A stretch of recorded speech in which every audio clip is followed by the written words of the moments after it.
Le damos ya a grabar y empezamos con este webinar en el que me gustaría explicaros cómo gestionar la capacidad de un Darwin. El webinar de hoy está dedicado principalmente a aquellos Darwins que se vayan acercando o que vayan acumulando inversión y se pregunten qué es lo que pueden hacer para mejorar la divergencia de sus inversores. Y bueno, es un poco técnico.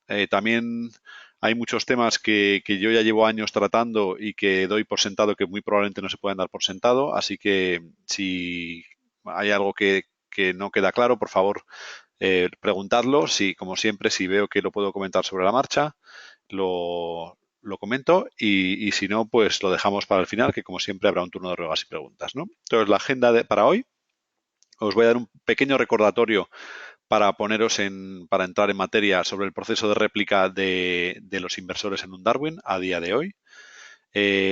Luego vamos a hacer un ejercicio de empatía en el que os pediré que os pongáis en el lugar de un proveedor de liquidez para que veáis el mundo desde su punto de vista. Y con esa base de conocimientos ya sentada, pues os daré una serie de consejos prácticos de qué es lo que se puede hacer de forma realista a día de hoy para mejorar la capacidad de los Darwins y comentar también un roadmap de funcionalidad de qué cosas vamos a hacer porque somos conscientes de que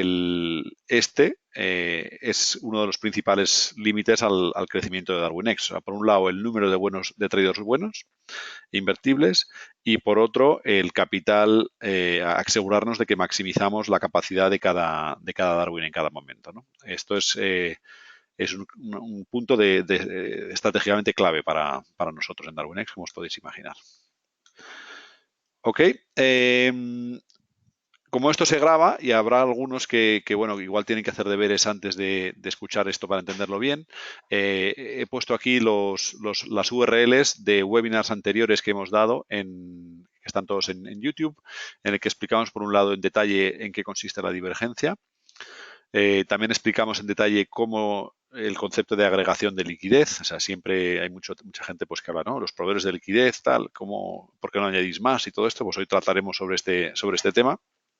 Y en última instancia también explicamos en el blog, pues bueno, que el hecho de cerrar o pausar un Darwin a nueva inversión, lejos de ser algo para estar descontento, es motivo de celebración, porque hace un año y pico, pues todo el mundo dudaba de si había buenos traders y si conseguiríamos inversores, ¿no? Ahora el problema que tenemos es que, con cariño, en algunos casos hasta que nos sobran no es que nunca sobran, pero hay más inversores que traders buenos, que no es algo coyuntural. Yo espero que esto vaya a ser siempre así. Igual que en la vida, pues siempre hay más pretendientes que mujeres guapas, por decirlo de forma sexista, pues esto es lo mismo, ¿no?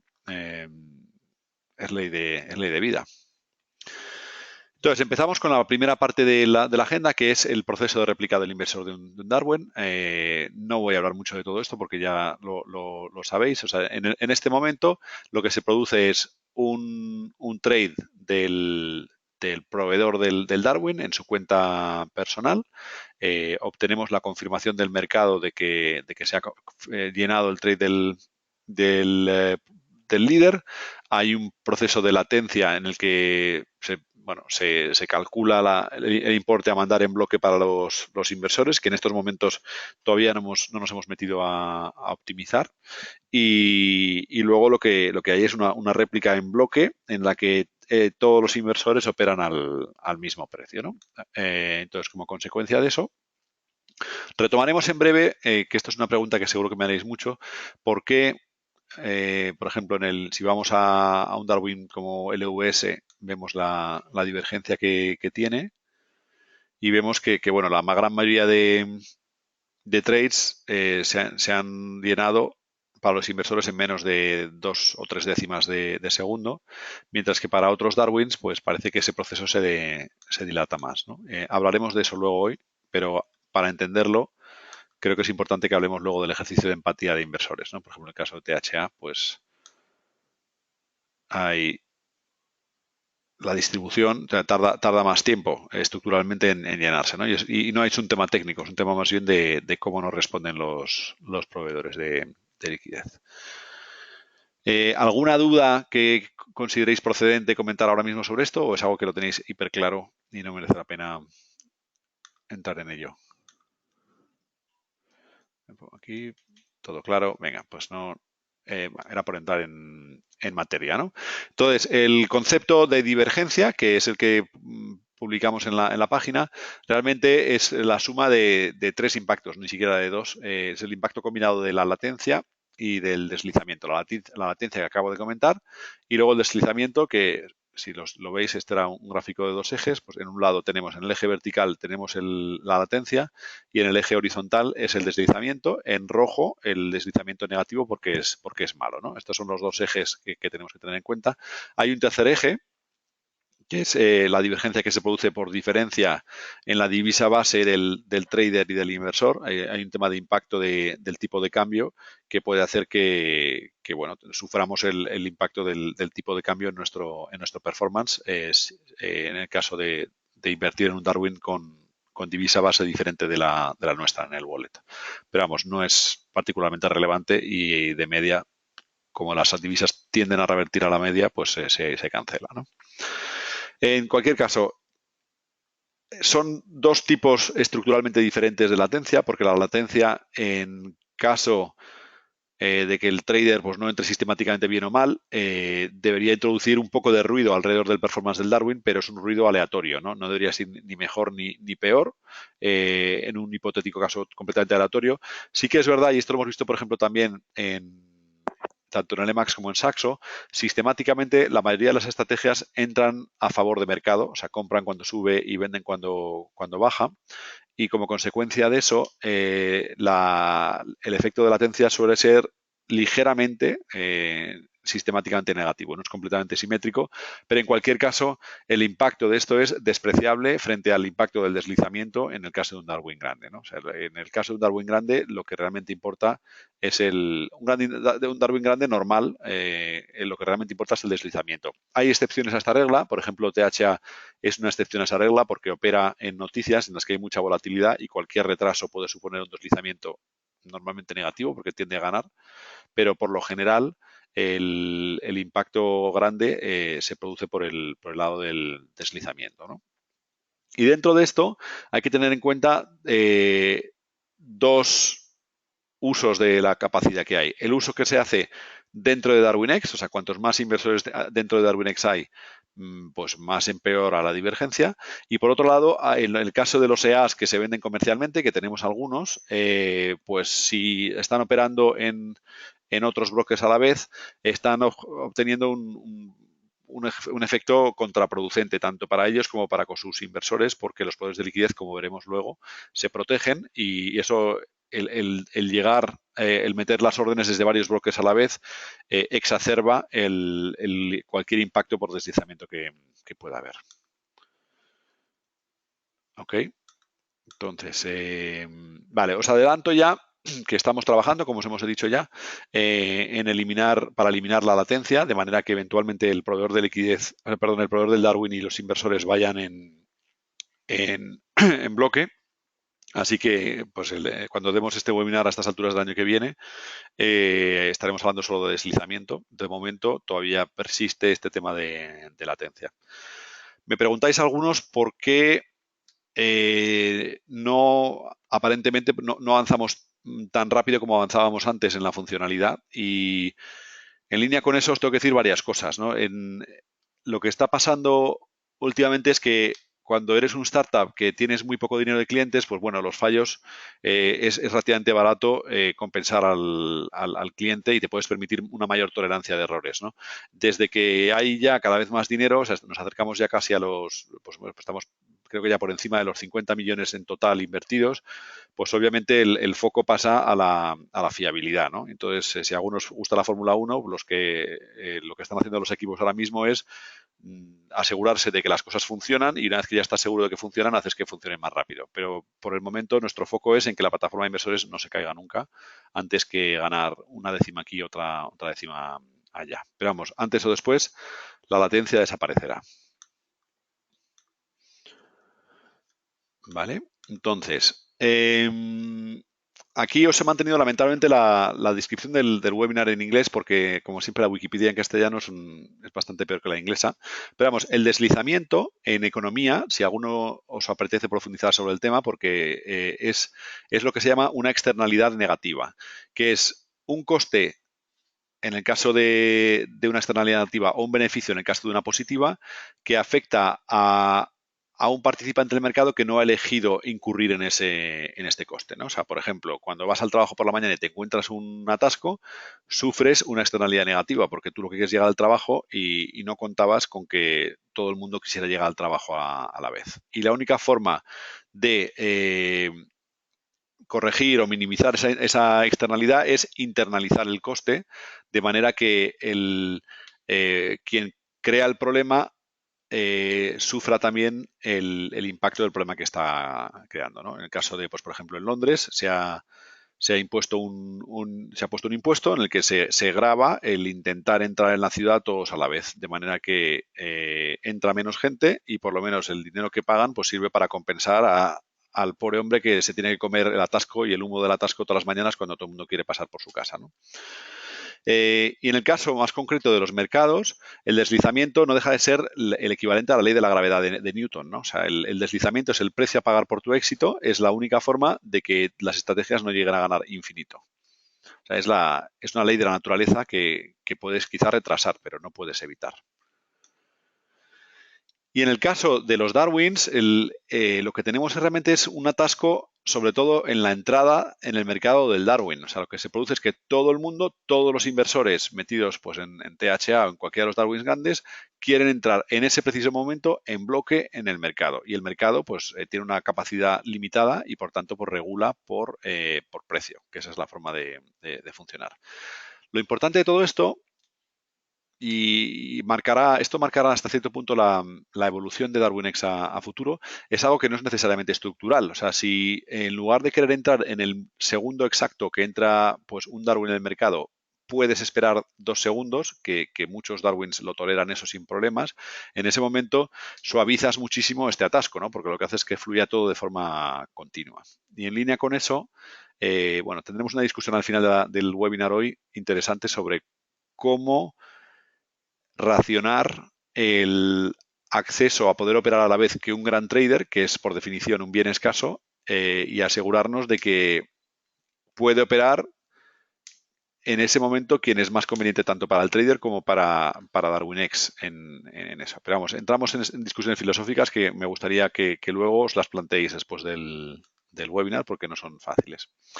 Pero lo dicho, en cualquier caso, el precio del éxito es que, bueno, vas ganando, vas acumulando activos y poco a poco tu tamaño en relación con el mercado en el que te mueves, en este caso, pues la ballena alcanza un tamaño que es desproporcionado frente al mercado en el que se mueve y llega un momento que no se puede mover más porque tiene deslizamiento o, en este caso, fricción. ¿Por qué? Porque los mercados alcanzan la eficiencia vía el tamaño. Esa es la forma que tienen. Puede haber ineficiencias pequeñas que no deberían de existir y dejan de existir en el momento en que dejan de ser pequeñas, porque la gente te las copia o porque deslizas el mercado en tu contra al entrar y al salir. ¿Vale? Hasta ahí todo bien. Voy a aprovechar para pegarme un traguito de agua porque tengo la voz ya limitada después de poner a parir al señor Albella en la radio.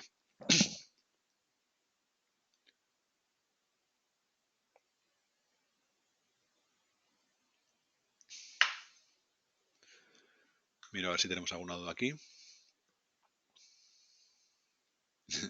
Alguno dice jiji, jiji. Claro, es gracioso reírse de lo que ha hecho Juan con el señor Albella, pero vamos, la próxima vez no lo haré. Eh, bien, pregunta Josep si es posible que una estrategia scalper tenga más deslizamiento que una estrategia swing. Y la respuesta es totalmente posible, porque una estrategia de scalping que lo que hace es amplificar el P&L con apalancamiento, cualquier efecto de deslizamiento que haya está apalancado por el apalancamiento que tenga la estrategia. O sea que sí, una estrategia de scalping, una estrategia apalancada. En inglés, la jerga de traders lo que habla es de operas en pipos o operas en volumen. Operar en pipos es buscar movimientos grandes de mercado que no necesitan de apalancamiento y operar en volumen es buscar movimientos pequeños de mercado que apalancas para sacar un P&L positivo, ¿no? Entonces, son mucho menos escalables las estrategias apalancadas precisamente por eso. O sea, lo bueno de una estrategia es relativamente, dentro de lo difícil que es ganar dinero contra el mercado, es más fácil hacer scalping que encontrar una estrategia que gane dinero con fluctuaciones grandes de precio de swing. Pero por contra, la del swing es más valiosa porque es más escalable. A igualdad de retornos, ¿eh? Vale. Aquí os voy a decir un poco de disclaimer antes de toda la sección que viene, porque lo que no quiero es que digan, no, es que Juan ha dicho que joder, va a haber un montón de deslizamiento y entonces esto es un problema, ¿no? Vale, os quiero informar eso, de que el top of book, el precio en lo más alto del libro de órdenes, que es el que se manda por nuestro MetaTrader 4 en estos momentos, tolera como mínimo 10 lotes y muchas veces hasta 20. O sea, se puede meter 1 millón o hasta 2 millones de nominal en el spread que se ve dentro del MetaTrader 4 sin deslizamiento. ¿Vale? O sea, hasta 1 millón, 2 millones, el precio que obtienes es el que ves. Luego, en activos y en condiciones de mercado líquidas, el Volume Weighted Average Price, el precio medio ponderado de mandar, por ejemplo, 100 lotes, suele ser ampliar la horquilla entre, bueno, 0,3, 0,5 pipos. O sea, normalmente, típicamente puedes colocar hasta 10 millones en mercado en un trade con menos de medio pipo de deslizamiento. ¿Vale? Esto, cuando lancemos MetaTrader 5, que permite la profundidad de mercado, pues podréis tener una mejor idea de todo esto. El problema de MetaTrader 4 es que no lo tiene en estos momentos. Y luego ya entramos en la parte, o sea, es decir, como trader particular que opera pues en su millón, sus 2 millones o incluso menos en cada operación, esto del deslizamiento no os afecta. Solo empieza a tener una relevancia importante a partir del momento en que mandas más de 1 millón o 2 millones a mercado con tu Darwin, que ya se ha producido con los primeros Darwins, pero que no tiene por qué pasar hasta que lleguéis a medio millón o 1 millón de euros de inversión. Una vez que se llega ahí sí que ya entramos en el punto 3 y es imprescindible entender el concepto de last look y cómo funciona la agregación entre proveedores, que es la parte que estamos tratando ahora. Y luego hay que entender también que hay un problema al que se enfrentará DarwinX. Según vayamos acumulando cada vez mejores traders, cada vez ganaremos más y por tanto el casino nos ampliará las horquillas. O sea, antes o después, cada vez será más difícil, o cuanto más grande sea un Darwin, más difícil es obtener rentabilidad para los inversores porque el impacto del deslizamiento y de la horquilla va a ser cada vez más grande. O sea, es el precio del éxito, como he dicho hasta ahora. ¿Vale? Si alguno queréis volver sobre el tema de la liquidez, esta es la URL para poder entender cómo se agrega. Bien, entonces ahora vamos a hacer, como os he dicho, un ejercicio de empatía en el que os voy a pedir que os pongáis en el lugar de creadores de mercado. Voy a ver si hay alguna pregunta por aquí. Saúl me pregunta si los proveedores de liquidez limitan. Hablamos de eso en un momento, Saúl. Tengo un ejemplo dedicado a eso, ¿vale? Entonces, os decía, un ejercicio de empatía en el que os pido ahora mismo que os pongáis en el lugar del, digamos, del consejero delegado de un creador de mercado o de un broker dealer tipo, pues IG Markets, ¿no? De los buenos.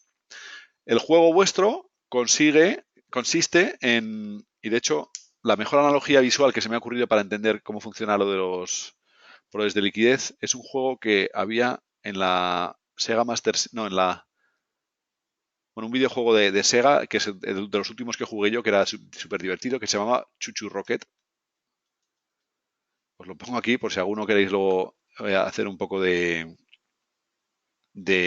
investigación con eso y así entenderéis el juego al que juega el consejero delegado pues de un broker dealer, ¿no? Tú lo que tienes es una masa de clientes cautiva que tiene la cuenta contigo y que no tiene la posibilidad de elegir irse a otro broker, ¿no? Entonces, lo que intentas hacer ahí es, mientras tus clientes están posicionados de forma simétrica en torno, digamos, al euro dólar, es decir, pues a las 6 de la tarde, Pedro entra largo euro dólar, a las 6 de la tarde y 10 segundos después, Luis entra corto eurodólar en la dirección contraria, y entonces el proveedor de liquidez lo que hace es asume la posición larga, da contrapartida a la posición larga en un momento, y 5 segundos después, la de Pedro, 5 segundos después llega Luis y saca al dealer de la posición de Pedro, porque Pedro y Luis de facto se han prestado, o sea, se han dado contrapartida entre ellos, y el único riesgo que ha tenido IG Markets en este caso es un riesgo friccional durante los 5 segundos en el que estaba posicionado de un lado. ¿Vale? Esas situaciones son las que más le gustan a un proveedor de liquidez, en el que tiene la masa de clientes cautiva. ¿Por qué? Porque está ganando el spread, ¿no? O sea, gana el spread a la entrada de uno y lo vuelve a ganar a la salida del otro. Y lo va repitiendo. De esa manera rota el capital es como un supermercado, rota el capital del broker con mínima exposición de riesgo a mercado y va ganando el spread muchas veces. ¿Ok? En esas situaciones, los creadores de mercado, pues bueno, están contentos y tienen liquidez prácticamente ilimitada, ¿no? Porque continuamente los clientes están dando liquidez entre ellos. Vale. ¿Qué pasa en aquellos momentos en los que puntualmente la mayoría de clientes entran en el mercado del mismo lado? Por ejemplo, imaginaos que hay una tendencia fuerte al alza del eurodólar. Entonces, ¿qué pasa? Pues pasa que todos los que estaban largos mantienen la posición y a veces incluso la aumentan, y los que están cortos les va echando el mercado de la posición. De manera que lo que era un libro simétrico se acaba convirtiendo en un libro asimétrico, en el que hay más clientes que van a favor del eurodólar que los que hay clientes en contra del eurodólar. Y ahí es cuando el accionista del broker dealer tiene que asumir riesgo, porque tiene que dar contrapartida a todas las órdenes de compra que le están entrando. ¿Hasta cuándo hace eso? Pues hace eso hasta que llegue a su límite de riesgo de máxima exposición a eurodólar, y en ese momento lo que hace es dejar de ser dealer y empezar a ser broker, y pasa la exposición al resto del mercado. Y de esa manera, si se está produciendo ese movimiento entre muchos brokers a la vez, pues lo que hacen es mover el precio, ¿no? Porque están impulsando el precio al alza y están agotando la liquidez que hubiera disponible en cada momento. ¿Se ha quedado más o menos clara la lógica esta?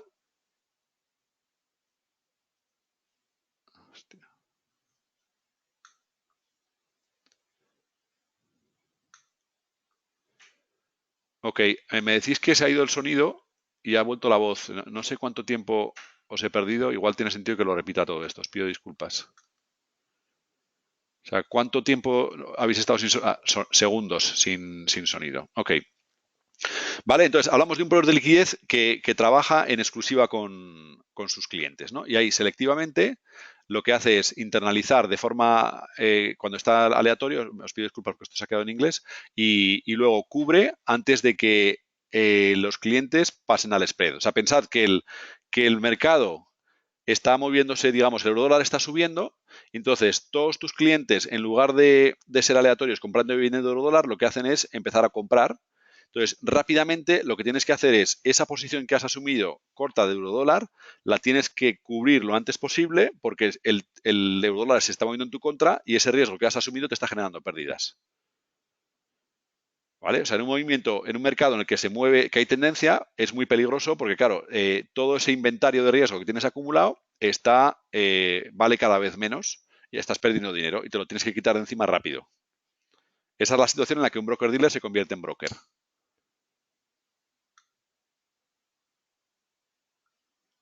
¿Ok? Eso ha quedado más o menos claro. Esta es la situación. O sea, así funciona la lógica de un proveedor de liquidez en exclusiva.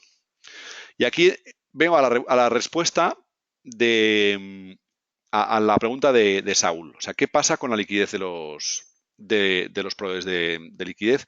Hablamos, por ejemplo, de cómo ve un proveedor de liquidez, por ejemplo, JP Morgan, que el UNEA súper popular en China, que se llama el Turbo Freighter, acaba de hacer una operación en el eurodólar, ¿vale? O sea, poneos en su lugar.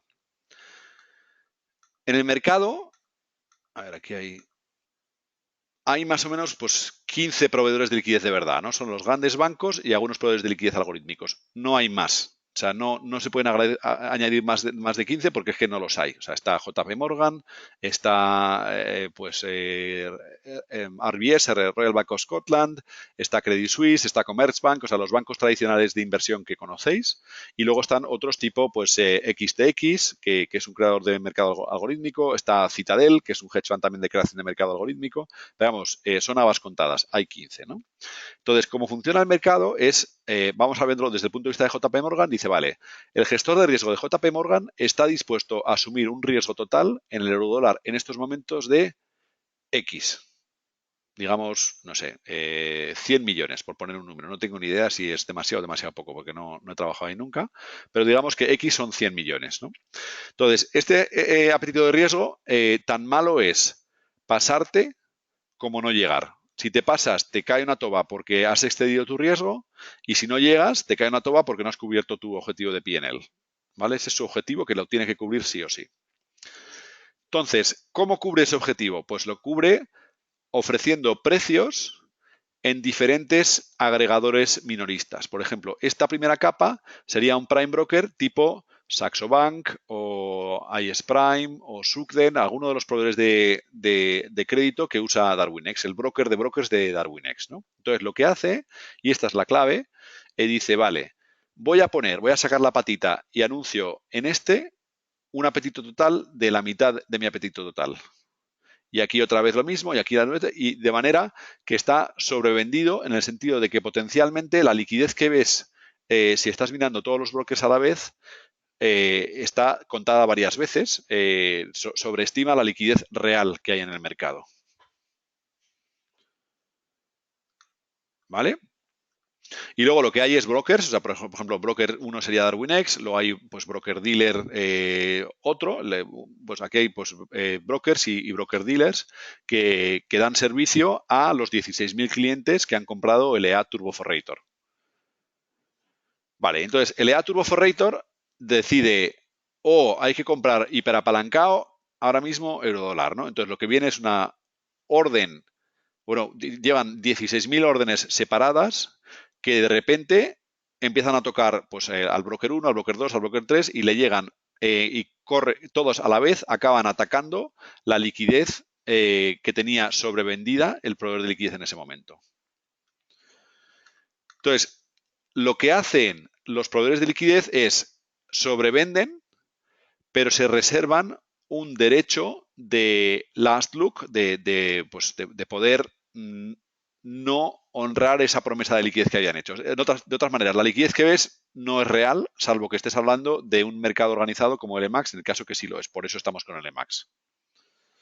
Y lo que hacen es básicamente rechazar órdenes.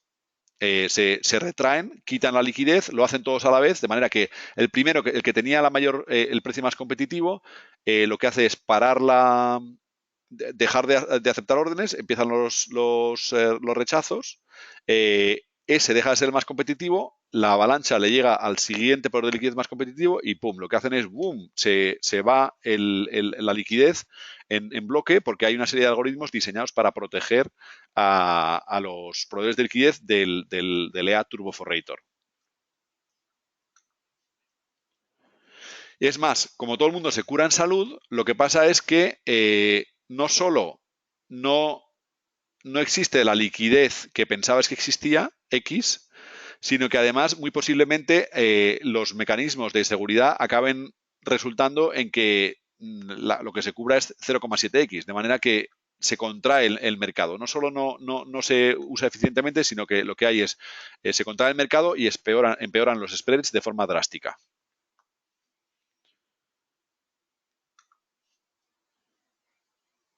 ¿Tenéis dudas hasta ahora? Porque esto es lo que explica, por ejemplo, que haya EAs por ahí o Darwins que replican EAs comerciales que tienen un deslizamiento o una divergencia que no se corresponde con lo que uno esperaría viendo el patrón de operativa que tiene y el tipo de órdenes que manda, ¿no? Y hay alguno de esos tipos, pues JMC o alguno de estos.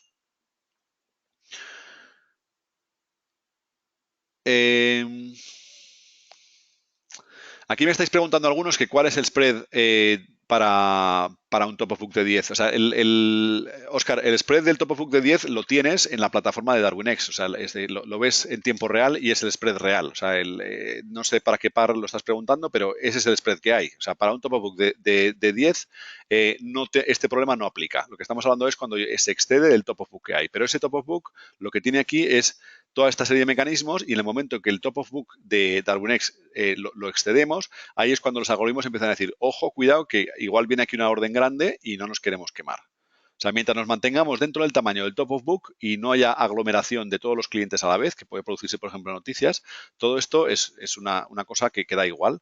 Pero esto no da igual cuando tienes un Darwin con varios millones de inversión, que es el objetivo de este webinar.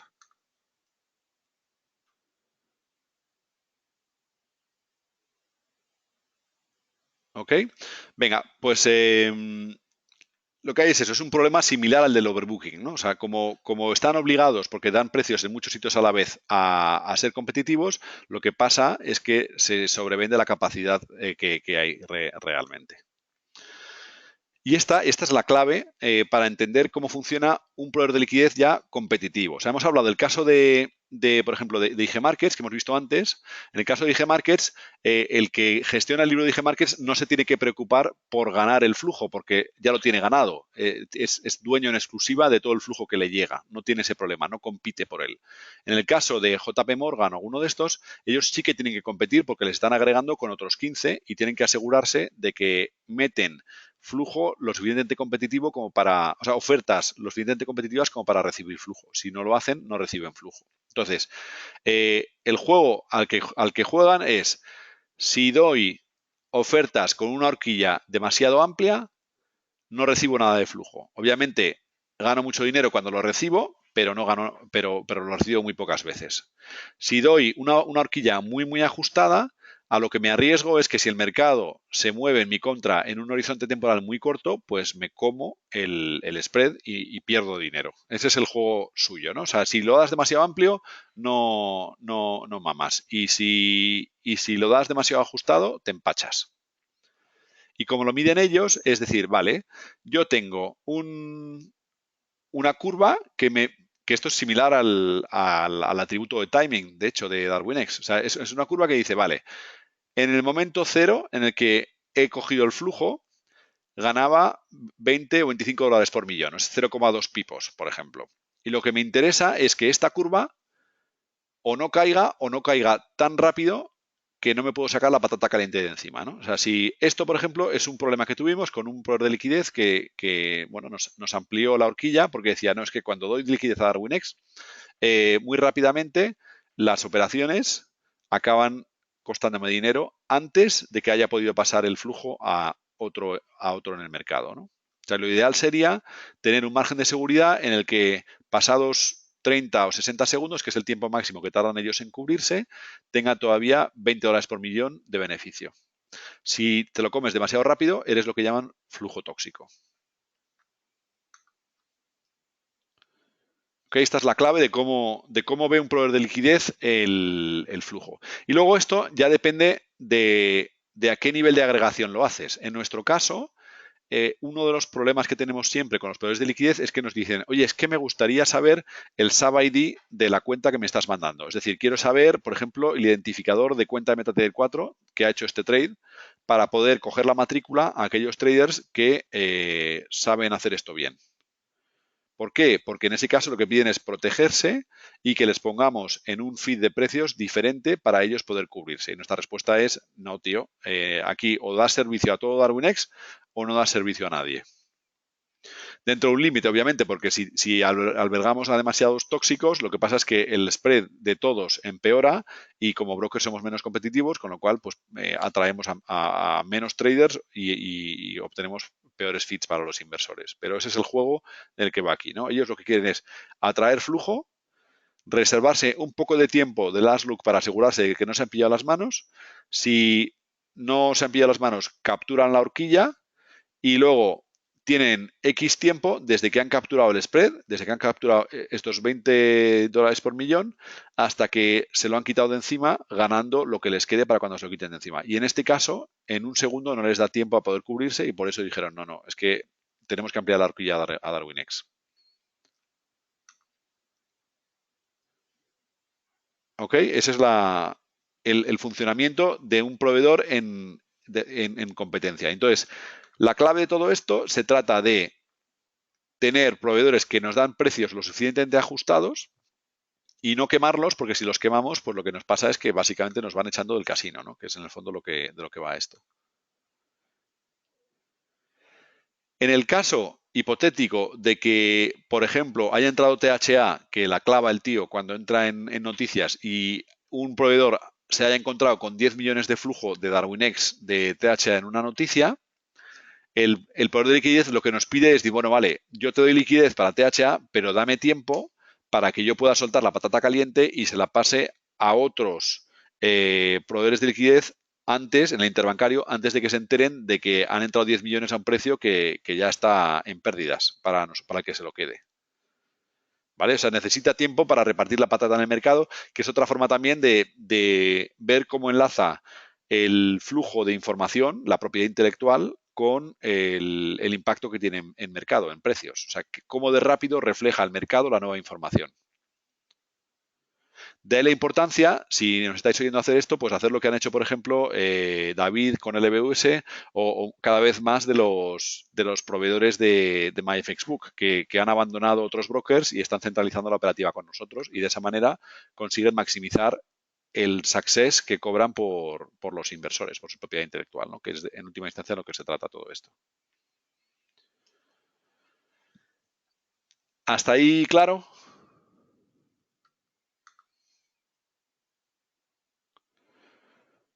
Ok. Bueno, pues entonces es que ahí ya entramos en el hecho de poder segmentar por precios a nivel de broker o a nivel de clientes de un broker y tal, es un caso de selección adversa en el cual los buenos jugadores reciben cada vez peor horquilla en relación al de los malos, ¿no? Dicho de otra manera, llevándolo al extremo. Si tenéis un tío que sabéis que va a perder hasta la camisa, le des el spread que le des, ¿qué spread le ofreces?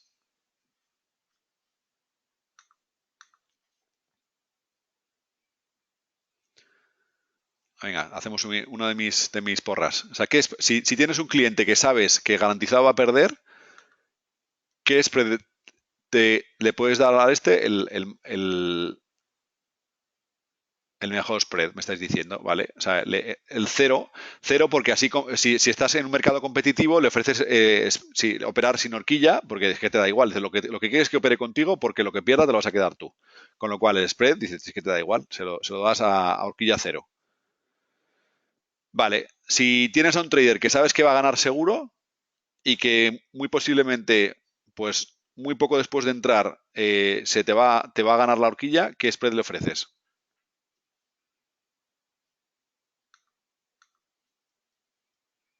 Le subes la horquilla, ¿vale? Pues entonces, esto es la forma de ver a quién le ves las apuestas, ¿no? Entonces, cuando te enfrentas a un tío que va a perder, pues le pones el spread que te sale a las narices, porque al final es que da igual. Y cuando te enfrentas a un tío que te va a ganar, lo que tienes que hacer es poner una horquilla, si quieres darle servicio, le das una horquilla lo suficientemente amplia como para que en el tiempo que necesites para cubrirte, te dé tiempo a pasarle la patata caliente a otro y haber ganado algo de dinero, porque si no, no lo vas a hacer.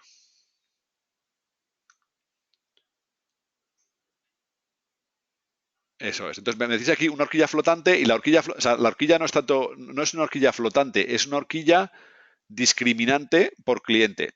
O sea, hay tantas horquillas como clientes. Si ordenas al cliente del más consistente ganando y el más consistente perdiendo, pues lo que vas a tener es diferentes escalones de horquillas, que además es que esto lo permite MetaTrader 4. O sea, es una situación en la bueno, que todos están viendo la televisión y se creen que ven el mismo programa, pero no. Unos tienen un número y otros tienen otro. Esto es relevante para DarwinX porque en el futuro, cuando seamos cada vez más grandes y tengamos cada vez mejores traders y ganen cada vez más los inversores, lo que se producirá es una discrepancia entre el negocio del broker, que mandará todo el flujo de los traders sin discriminar ganadores y perdedores, y luego por otro lado estará el negocio del hedge fund crowdsourced en el que nos habremos convertido, que tendrá que jugar a eso, a ganar en el mercado y que tendrá que batir spreads más difíciles, ¿no? Por lo tanto, ahí hay un desafío nuestro que pasa por ver cómo publicamos las curvas de rentabilidad, ¿no? Las curvas de rentabilidad, pues veremos cómo afecta este impacto a la hora de tener una estrategia que gane después de recibir inversión. Vale, entonces ya después de toda esta disquisición teórica, que me gustaría pensar que os ha ayudado a entender un poco cómo funciona la parte de los proveedores de liquidez, ya entramos en la parte más práctica de cómo optimizas tu capacidad. Bueno, pues el paso cero es pensar, si lo que quieres es vivir de esto a largo plazo, pues lo mejor es empezar con estrategias escalables estructuralmente, ¿no? Ahí lo ideal es, si puedes y encuentras una estrategia ganadora que gana sin apalancamiento, mejor esa que no una que necesita de apalancamiento para ganar, porque es más escalable la que no necesita apalancamiento que la que sí. Esto es otra forma de responder a la pregunta del scalper versus el swinger. Luego, dentro de lo posible, es ideal evitar situaciones de mercado ilíquidas, porque si no, pues te vas a comer el atasco, ¿no? O sea, si quieres meter mucho volumen en el non-fan payroll, pues a los inversores les van a arrancar la cabeza en deslizamiento. Si lo puedes evitar, pues mejor evitarlo. Esto es de sentido común. El otro punto que ya vamos hilando más fino es contraproducente, sobre todo si tu PAM o tu EA es bueno, ofrecerlo en múltiples sitios. Si lo ofreces en múltiples sitios, pues estás publicando tu propiedad intelectual, te van a coger la matrícula antes y vas a sacar menos ingresos por vender tu propiedad intelectual de los que tendrías si lo centralizas todo en un solo sitio. Y por último, si ya has hecho todo esto y aún así ya estás sufriendo de deslizamiento, pues ya entramos aquí en lo que se llama trading cuantitativo. O sea, el trading cuantitativo tradicionalmente lo que consistía era, o sea, pensar los algoritmos de los hedge funds, hay dos familias de algoritmos. El algoritmo que decide cuándo entrar en el mercado, que decide, pues vamos a entrar ahora con 20 millones y ese da paso a un segundo algoritmo, que es el algoritmo de trading cuantitativo, que es cómo entrar en el mercado dado que quiero colocar 20 millones en un máximo de 30 segundos, por ejemplo. Ese es el mandato que le da el algoritmo de timing al algoritmo de gestión de la ejecución, ¿no? Y a partir de ahí, pues entras en una guerra de algoritmos para poder colocar tu volumen en el mercado con el menor impacto, sin que te cojan la matrícula, los algoritmos de protección de los poderes de liquidez. Y por lo que hemos visto hasta ahora, si tienes que fraccionar, lo mejor es hacerlo en tamaños similares. O sea, si tienes 10 millones, pues colocas 2 millones, 2 millones, 2 millones. Si tienes que fraccionar, perdón. O sea, fraccionar en el menor número de bloques posible, jugando con esa idea de el millón de top of book, que es donde de alguna manera puedes colocar el volumen sin que te cojan la matrícula en incrementos de más de un segundo. Eso es lo que hemos aprendido hasta ahora. Y por último, y esta es la típica cosa que solo la ves cuando tienes un broker y te da sorpresas la vida, es que, claro, todos los EAs de MetaTrader 4 entran en el primer segundo del minuto o en el último segundo del minuto, ¿no? Y ahí se producen atasquillos que es mejor evitar. O sea, si es posible dentro de MetaTrader 4, que no lo sé, programar el EA para que lance la orden en el minuto 30, una vez que ha tocado precio, mejor que hacerlo en el segundo 30, mejor que hacerlo en el segundo 0 o el 59. Mira a ver si tenéis aquí una pregunta aquí.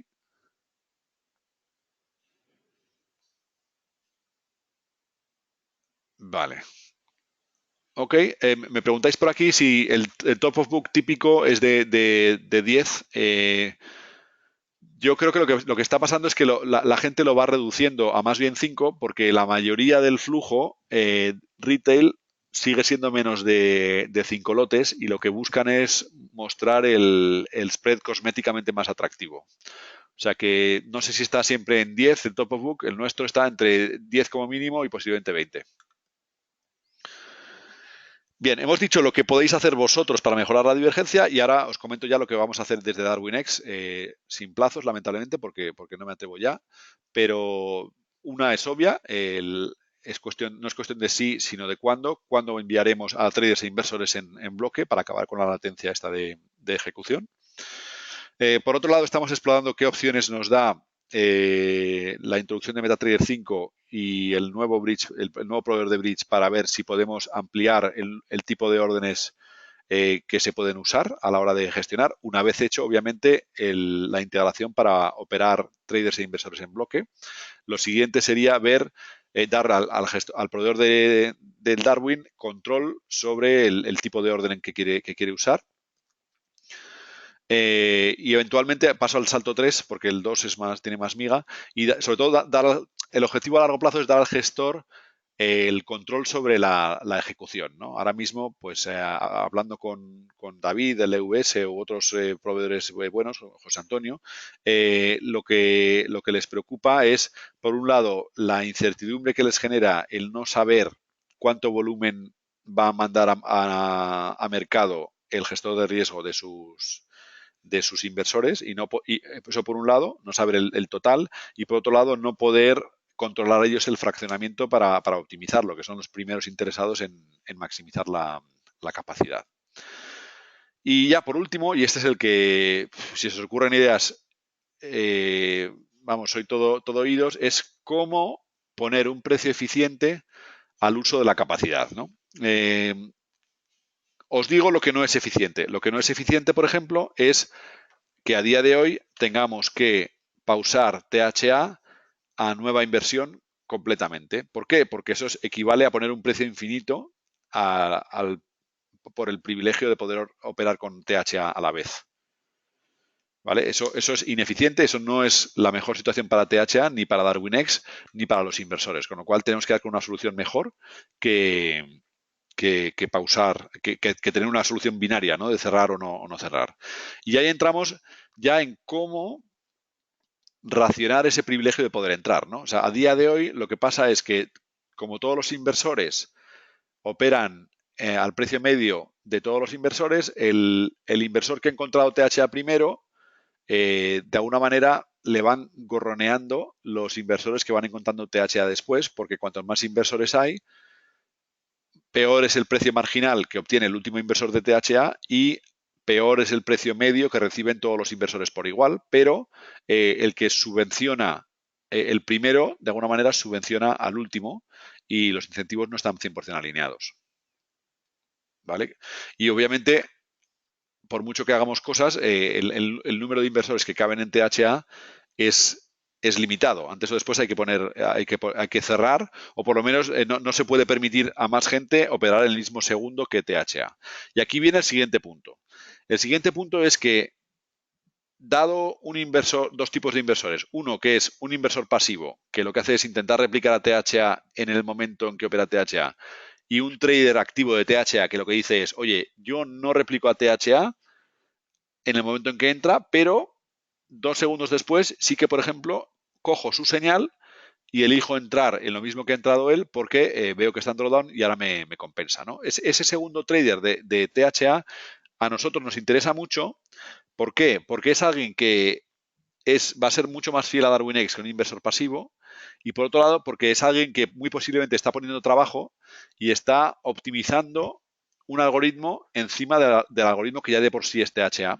De manera que, pues por ejemplo, puede llegar a generar, por un lado, no genera atasco porque no está entrando a la vez que todos los demás, o sea, no consume capacidad de la manera que sí que consume un pasivo, y por otro lado, puede llegar a ganar más que THA haciendo trading del propio THA, lo cual es bueno para THA porque le va a pagar más success fee y porque además no consume capacidad, de manera que puede añadir más volumen en pasivo. ¿Me seguís con todo esto? Porque esto es diciéndolo en plata, es una comida de tarro de impresión, pero es muy relevante para el futuro de DarwinX. Y entonces la pregunta que se plantea es, vale, ¿cómo resolvemos esto? ¿No? Pues por un lado y estos son ideas que no hemos implementado, pero que desde el punto de vista de técnico tampoco son necesariamente complejas de implementar, es fraccionamos, por ejemplo, la ejecución de THA en tramos, de manera que habrá un THA sub 0, que es el que opera a la vez que el trader, habrá un THA sub 1, que operará en el primer intervalo después de operar el THA sub 0, que lo haya fijado el propio Finbow, el propio gestor, y así sucesivamente. Es decir, cómo se fracciona para optimizar la ejecución, para maximizar el tamaño de la tarta. Y luego, una vez que ya has maximizado el tamaño de la tarta, la siguiente pregunta es, vale, ¿cómo la repartes entre los inversores? Y desde un punto de vista de DarwinX, lo que nos interesa es que puedan invertir aquellos que saquen la máxima rentabilidad invirtiendo, ¿no? De alguna manera, si hacemos un ranking del inversor que más pasta, más rentabilidad porcentual obtiene a su cartera, ese es el inversor que debería tener preferencia de capacidad sobre todos los demás porque está haciendo el uso más eficiente de una capacidad limitada. ¿Vale? O sea, no es descartable que en el futuro nos planteemos una situación en la que permitamos a traders de traders les demos preferencia sobre inversores pasivos y dentro de los traders de traders, de forma darwiniana y meritocrática, les demos más derechos de capacidad a aquellos que ganan más porcentualmente en relación a los demás. ¿Por qué? Porque de esa manera ese inversor gana más rápido, acumula capital más rápido, genera más beneficios dado un stock de traders que los demás, paga más access fees dado un stock de traders que los demás y por tanto atraes más buenos traders más rápido que los demás, que es la medida del crecimiento de DarwinX. O sea, DarwinX está limitado en su crecimiento por el número de buenos traders que es capaz de atraer o generar vía educación. Y tenemos que fomentar eso, o sea, tenemos que maximizar la evolución de los traders. Entonces, esto sé que es una peli de terror. Yo os digo que me encuentro muchas veces pensando a ver si encuentro a alguien más inteligente que yo para que me dé una respuesta a esto, porque no sabemos todavía cómo resolverlo, pero tenemos claro que una de las claves de la evolución futura de DarwinX pasa por resolver esto bien. Porque si lo resolvemos bien, seremos quienes mejor tratamiento den a los traders y por tanto donde los buenos traders elijan a operar siempre.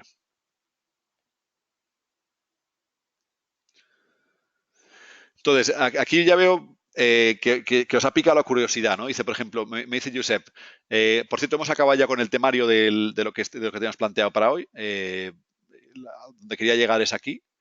Pero vamos, me dice Josep, por ejemplo, cobrando un access fee diferente para diferentes tipos de inversores diferentes. ¿Quieres decir esto? Pues, por ejemplo, Josep, o sea, podría ser que una forma de regular el acceso a la capacidad sea para que los inversores pasivos paguen un canon por poder tener derecho a capacidad. No lo sé, estos son simplemente estoy haciendo un brainstorming con vosotros en directo. No va más allá de eso. No toméis nada de lo que digo como una amenaza o algo así, pero vamos, son preocupaciones legítimas porque el hecho cierto es que la capacidad de mercado, la capacidad de una estrategia la puedes optimizar, pero una vez optimizada de donde no hay, no se puede sacar. Y luego la clave es a quién le das acceso al privilegio de poder ganar con un trader ganador.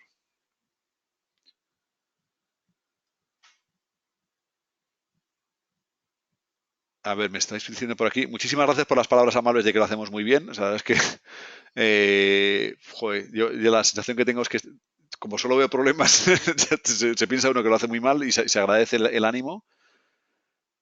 Me decís algunos, no es tan fácil definir inversor pasivo. O sea, obviamente, o sea, esto es un continuo, ¿no? O sea, no es no es eres pasivo o activo. O sea, son diferentes grados de gris, ¿no? Es una frontera muy difusa, difícil de gestionar. Por aquí decís algunos que los primeros en entrar se lleven la tostada. Eso está claro. O sea, tiene que haber un incentivo, que eso es un problema que tenemos ahora mismo. O sea, ahora mismo han crecido. Nosotros hacemos investigaciones para ver qué opciones hay de crear un vehículo para DarwinX Labs que gane dinero de forma consistente, ¿no? Y el universo de traders elegibles para ese fondo para invertir capital de DarwinX ha crecido un 50% en los últimos 2 meses. Hemos pasado de 40 Darwins que monitorizamos desde cerca a 65. O sea, ha crecido más de un 50%. Y sin embargo, la gente va todos en plan a THA y LVS y VTJ, que son muy buenos los tres, pero que tienen mucha más divergencia que, por ejemplo, un GTD u otros traders que son buenísimos y tienen una asignación de capital ridícula. O sea, ahora mismo lo que nos preocupa es que el dinero se está yendo a lo fácil y eso pues no es bueno para nadie. ni para el vago ni para los traders que merecen más dinero. Por aquí me habláis de incentivar la estabilidad de los inversores. Efectivamente, eso es otro valor. O sea, el que apuesta por los traders pronto tiene un plus moralmente frente al que va a lo Amarategui, y el que no vende a la primera a los inversores tiene otro plus frente al tío que compra arriba, vende en el drawdown y luego a la tercera de esas se va de DarwinX diciendo que la culpa es del trader porque fíjate tú que él no gana dinero. Que algunos de esos los tenemos también. Entonces, bueno, lo dicho, son preguntas a futuro. Lo bonito de todo esto es poder compartir este viaje con vosotros. Cualquier idea que se os ocurre, pues se os ocurra, sería más que bienvenida. Y nada, salvo que tengáis dudas ya más prosaicas de temas más generales, pasamos con el próximo webinar. Quería hacer una porra. ¿Con qué os puedo ayudar? O sea, ¿cuál sería vuestro siguiente webinar soñado? Sé que os debemos uno de fiscalidad, ¿eh? Ese está por ahí pendiente, pero estamos desbordados. Uno que no sea fiscalidad, que ya está oído cocina.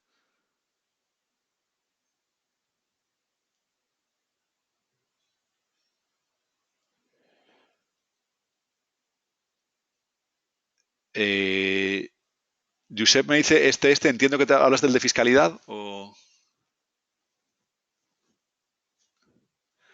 A ver, veo aquí un comentario de CS Forex. Para el trader es fácil de solucionar. En vez de entrar con solo una orden, la divido en varias, 2 o 3, que sería el mismo riesgo que solo una operación. El problema está en replicar la operación. La solución, sí, efectivamente. O sea, la solución más obvia, una vez que empiezas a tener demasiada divergencia, es fraccionar para poder mandar hasta 1 millón de bloque en bloque. De hecho, una cosa que se ha producido, que os quería comentar también, hasta ahora habíamos puesto un sistema de fraccionamiento automático de las órdenes que llevaba tiempo ya funcionando y que no habíamos revisado, que mandaba las órdenes de 100.000 en 100.000, o sea, de lote en lote.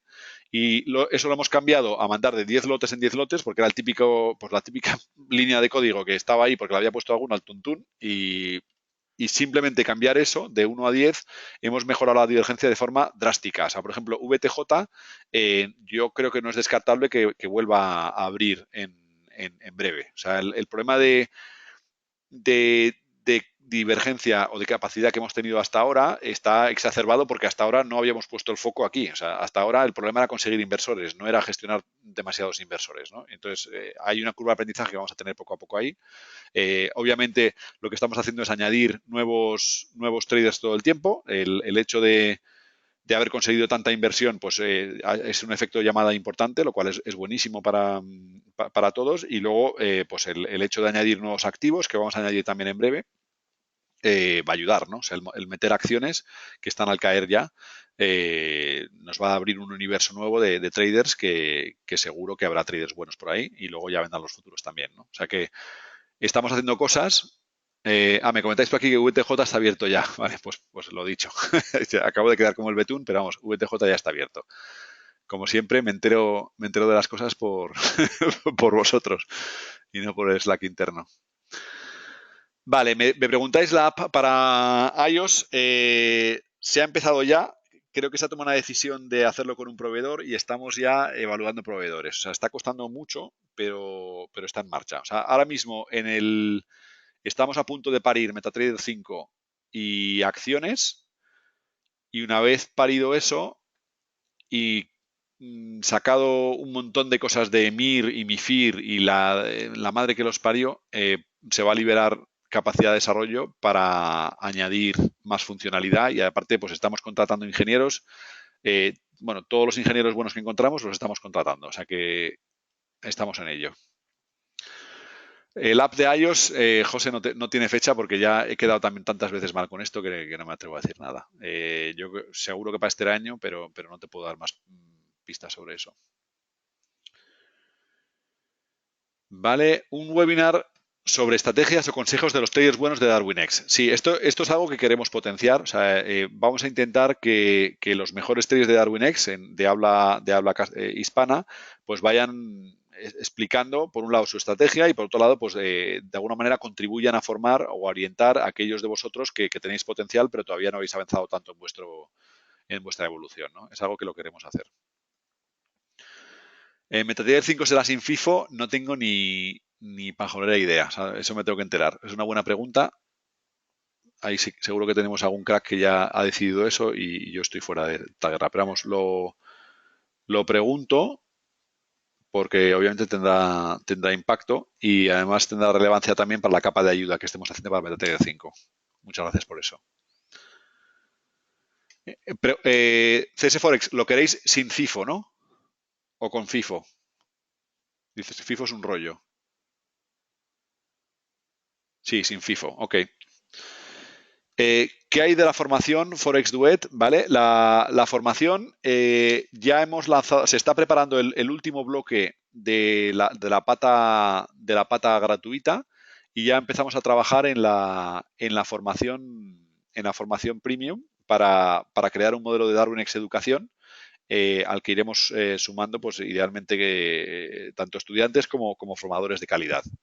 Ese es un objetivo para este año. La temporada alta de venta de cursos es septiembre y estamos trabajando a tope con Yuri para llegar a esa fecha.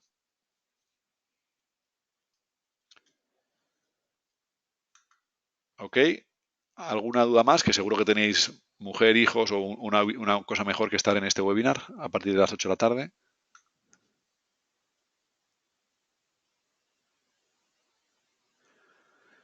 Muy bien, pues parece que he agotado por el momento la insaciable curiosidad del movimiento DarwinX. Muchísimas gracias a todos.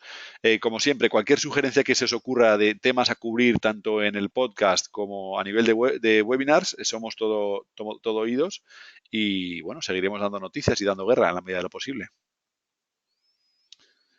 Me pregunta José si que acabó el curso universitario con Yuri, si será de ese tipo la formación y la respuesta es sí, o sea, la va a parir Yuri y los mismos socios que lo han hecho, con lo cual seguiremos con eso. Muy bien, pues muchísimas gracias a todos. Por hoy lo dejamos y bueno, seguiremos en la brecha, chicos. Cuidaos. Hasta el próximo.